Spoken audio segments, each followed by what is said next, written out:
इस वीडियो में अंबिया और रसूल की तारीख बताई और दिखाई जाएगी।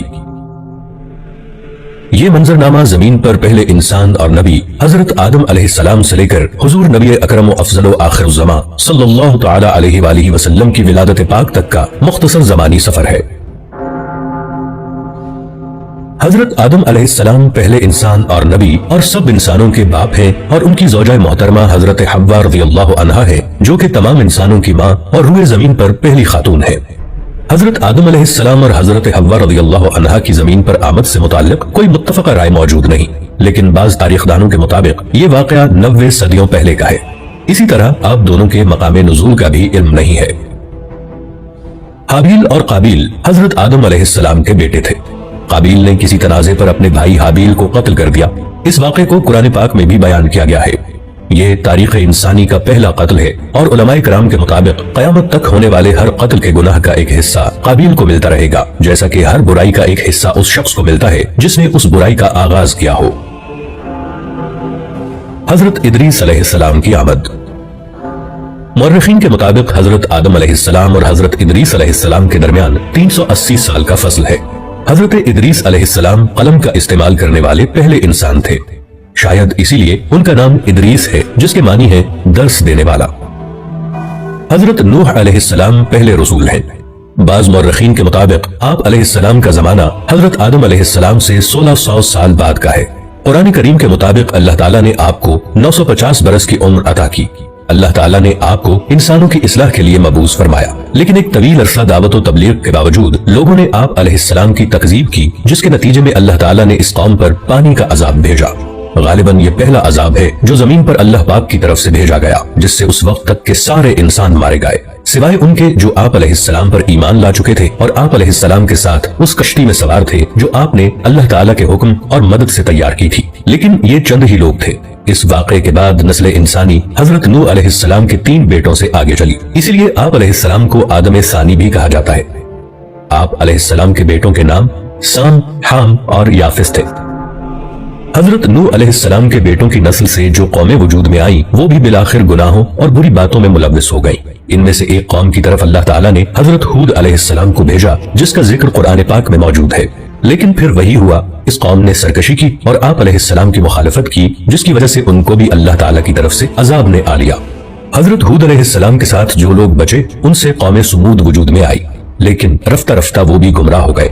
तो अल्लाह ताला ने हजरत सालेह अलैहिस्सलाम को उनकी तरफ नबी बनाकर भेजा, लेकिन अपने से पहलों की तरह उन्होंने भी अपने नबी का इनकार किया और मुतालबा किया कि अगर आप अल्लाह के नबी हैं तो कोई मौजज़ा दिखाएं।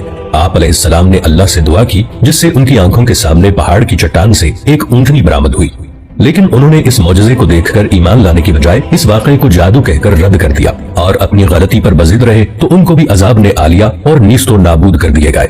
इस दौर को क़ब्ल अज़ इब्राहीम अलैहिस्सलाम कहते हैं। इस दौर की मुस्तनद तारीख मौजूद नहीं है। हजरत इब्राहीम अलैहिस्सलाम तकरीबन 2200 क़ब्ल मसीह इराक में पैदा हुए। आप अलैहिस्सलाम को अंबिया का बाप कहा जाता है कि आप अलैहिस्सलाम की नस्ल से ही बाद के तमाम अंबिया का ज़ुहूर हुआ। आपकी कौम बुत परस्त थी और उनके सरदार का नाम नमरूद था। वो आप अलैहिस्सलाम की तौहीद की दावत और तबलीग की वजह से आप अलैहिस्सलाम का सख्त मुखालिफ था। इसी दुश्मनी के सबब उसने आपको आग में डालने का हुक्म दिया। जब आप अलैहिस्सलाम को आग में डाला गया तो वो अल्लाह के हुक्म से ठंडी हो गई और आप अलैहिस्सलाम को कोई नुकसान नहीं पहुंचा। ये वाक़या कुरान पाक में मौजूद है। आप अलैहिस्सलाम की 2 बीवियां थीं, इनसे 2 बेटे पैदा हुए और वो दोनों नबी थे। हजरत हाजिरा रज़ियल्लाहु अन्हा से हजरत इस्माईल अलैहिस्सलाम और हजरत सारा रज़ियल्लाहु अन्हा से हजरत इसहाक अलैहिस्सलाम। इस दौर को बाद अज़ इब्राहीम अलैहिस्सलाम कहते हैं। इस दौर की कुछ तारीख मौजूद है और इसे इंग्लिश में पोस्ट अब्राहम एरा कहते हैं। हजरत इब्राहीम अलैहिस्सलाम के भतीजे हजरत लूत अलैहिस्सलाम को अल्लाह ताला ने एक कौम की तरफ भेजा जो कि फहश कामों में मुब्तला थी। आप अलैहिस्सलाम ने बहुत चाहा कि वो लोग गलत और गलीज कामों से बाज आ जाएं, लेकिन उन्होंने आप अलैहिस्सलाम की बात नहीं मानी और वो भी माजी की कौमों की तरह अल्लाह ताला के गैज़ व गज़ब का शिकार हो गए। हजरत इसहाक अलैहिस्सलाम अल्लाह के नबी थे, लेकिन इनके मुताल्लिक मजीद तफासील नहीं पाई जाती, सिवाय इस बात के कि ये हजरत याकूब अलैहिस्सलाम के वालिद थे।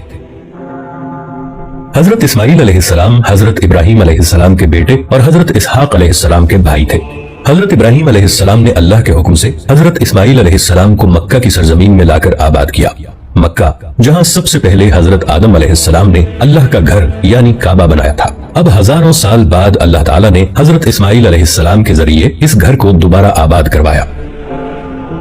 حضرت یعقوب علیہ السلام حضرت اسحاق علیہ السلام کے بیٹے تھے۔ ان کا لقب اسرائیل تھا۔ اسرائیل کے معنی اللہ کا بندہ ہے۔ آپ علیہ السلام کی متعدد بیویاں تھیں جن سے اللہ تعالیٰ نے انہیں 12 بیٹے عطا فرمائے۔ یہی لوگ اور ان کے بعد آنے والی ان کی نسل بنی اسرائیل کہلاتی ہے، یعنی اسرائیل کی اولاد۔ بعد میں یہی لوگ اپنے آپ کو یہود یا یہودی کہنے لگے، کیونکہ ان 12 میں سے سب سے بڑے بھائی کا نام یہودا تھا۔ یہ لوگ اپنے آبائی ملک عراق سے ہجرت کر کے فلسطین آ گئے تھے۔ انہی میں سے عیسائی بنے جو کہ اپنی نسبت حضرت عیسیٰ علیہ السلام سے منسوب کرتے ہیں۔ انہی لوگوں کو قرآن مجید کی اصطلاح میں اہل کتاب کہا جاتا ہے۔ ان 12 بھائیوں میں سے سب سے چھوٹے بھائی کا نام یوسف علیہ السلام تھا۔ یہ اللہ کے نبی تھے اور بہت حسین و جمیل تھے۔ حضرت یعقوب علیہ السلام حضرت یوسف علیہ السلام سے بہت محبت کرتے تھے۔ یہ چھوٹے بچے سے فطری لگاؤ تھا، لیکن دوسرے بھائیوں کو یہ بات بری لگنے لگی اور وہ حضرت یوسف علیہ السلام سے حسد کرنے لگے۔ اسی حسد اور بغض و عناد نے انہیں اپنے بھائی یوسف علیہ السلام کے قتل پر آمادہ کر دیا، لیکن قتل پر سارے متفق نہ ہوئے، اس لیے انہوں نے یوسف علیہ السلام کو ایک کنویں میں پھینک دیا۔ اس کنویں کے پاس سے کوئی قافلہ جا رہا تھا۔ انہوں نے پانی کے لیے اپنا ڈول کنویں میں ڈالا تو حضرت یوسف علیہ السلام اس ڈول کی رسی کو پکڑ کر باہر آ گئے۔ قافلے والے یوسف علیہ السلام کو کسی کا بھاگا ہوا غلام سمجھ کر اپنے ساتھ مصر لے گئے اور وہاں آپ علیہ السلام کو ایک غلام کی حیثیت سے بیچ دیا۔